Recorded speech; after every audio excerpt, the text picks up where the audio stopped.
O atual cenário do milho aqui no Brasil. Estamos em fase de colheita da segunda safra, a chamada safrinha, né? Que na verdade é a maior parte da safra global de milho aqui do país. E o nosso assunto, mais precisamente, é um estudo desenvolvido pela pesquisadora da Unicamp, a Mariane Crespolini, sobre a sazonalidade, ou seja, o preço do milho varia de acordo com essa sazonalidade. Nós vamos conversar com a Mariane Crespolini pela internet e eu estou aqui com o João Pedro para acompanhar essa conversa, participar dela também. Mariane, muito bom dia. Bom dia, Zaidan. Bom dia, João Pedro. Tudo bem? Bom dia. Muito bem. Obrigado. E você, querida? Muito bem também. Obrigada pelo convite. Mariane, o que é essa sazonalidade de preços do milho? Zaidan, a sazonalidade não apenas para o milho, mas para as commodities de forma geral, eu conto para o produtor que ela é como as estações do ano, né? Então, para os preços, a gente pode fazer um paralelo às estações do ano. Então, eu sei que eu tenho um verão, no caso do Brasil, né, do Centro-Oeste brasileiro, que ele é um verão mais chuvoso. Eu tenho as estações que elas têm algumas características bem determinadas. Um verão chuvoso, eu sei que a partir de meados de abril, maio, as chuvas começam a reduzir. Nós temos uma característica de um inverno que tem um clima mais seco e que as temperaturas caem. Esse mesmo raciocínio que nós fazemos para as estações do ano, nós também podemos fazer para os preços. O que isso quer dizer? Como para o clima, Zaidan, tem anos que tem efeitos de El Niño, tem anos que chove menos, anos que chove mais, mas há um padrão que pode ser observado estatisticamente que traz uma caracterização do mercado. Isso é a sazonalidade de preços. Mariane, o milho é um produto barato, é um milho que vale cento e poucos dólares, 160, 170 dólares no porto.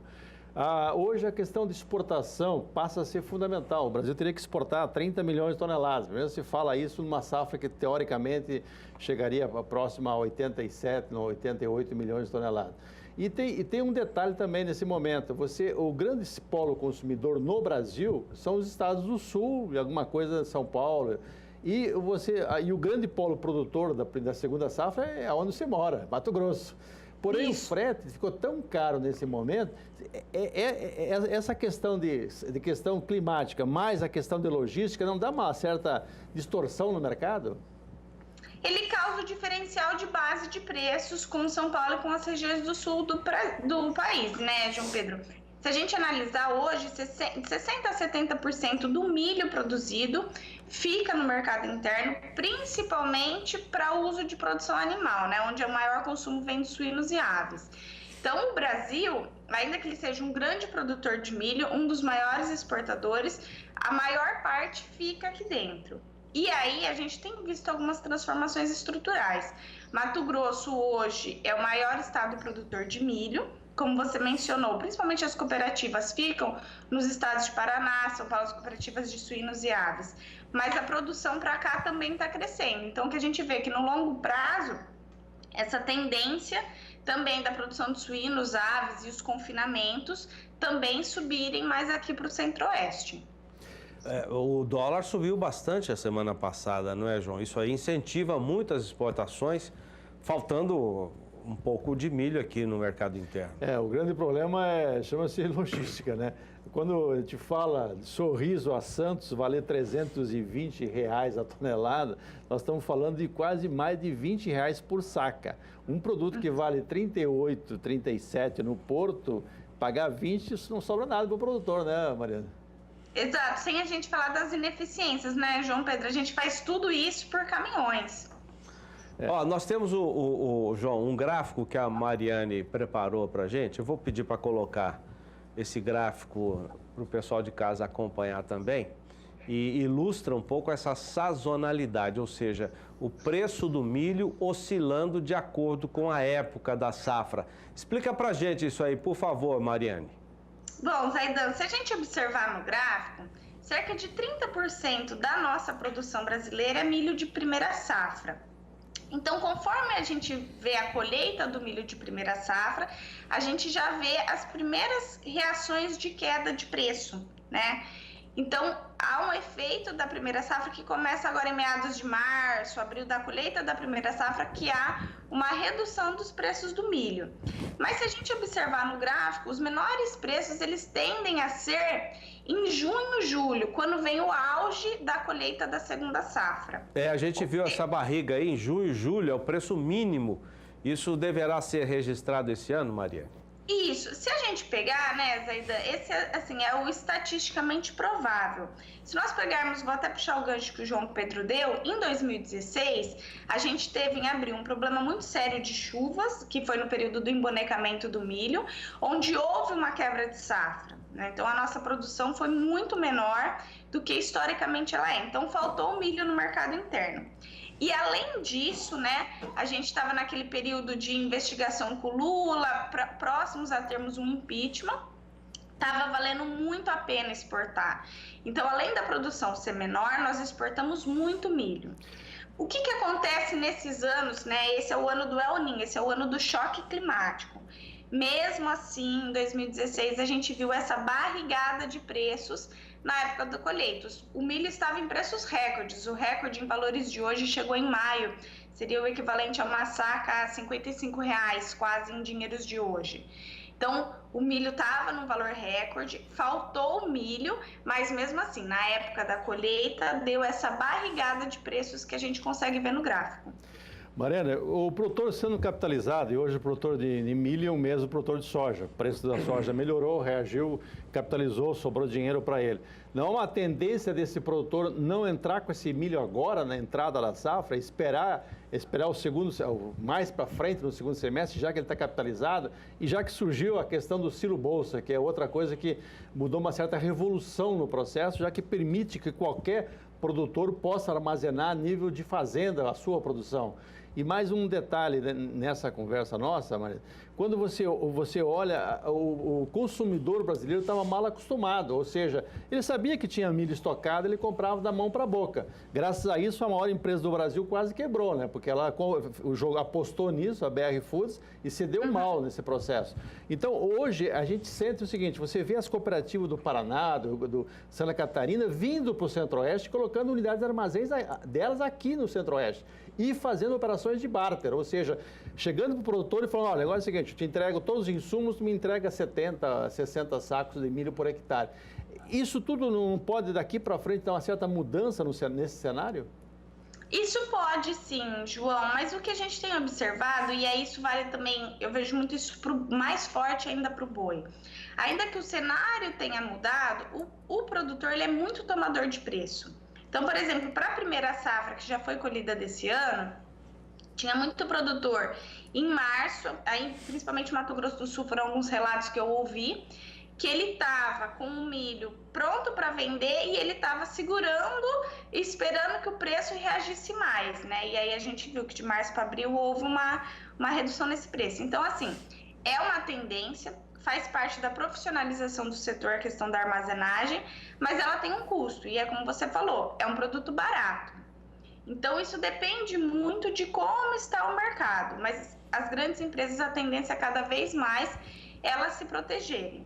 Para os produtores, no caso os confinadores, você falou que compra de um dia para o outro, é exatamente o que acontece. O confinador ele tende a comprar o milho em setembro, outubro, novembro.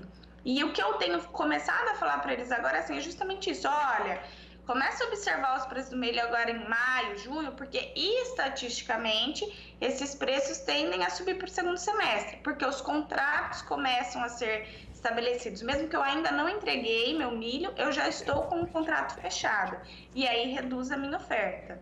Então essa é uma estratégia também de armazém para o caso de grande confinador. Tá, eu vou pedir novamente para colocarmos a tela, Mariana, que você elaborou, né? Preços do milho de acordo com o período de safra. Vamos à esquerda, bem à esquerda, preço alto em janeiro, aí vai descendo até chegar em julho, que é o preço mínimo, depois de julho a agosto vai subindo até chegar a dezembro, consequentemente janeiro já fazendo parte dessa estatística. Isso. Para o produtor de aves, suínos, você falou do confinador também. Teria que ser uma estratégia para comprar milho agora, nos próximos 2 meses, Mariane? Para o produtor de suínos e aves, a grande maioria hoje lê integrados, Aidan. Então, se torna a estratégia da indústria, como o João trouxe na outra pergunta. Então, o produtor de suínos e aves, ele acaba sendo...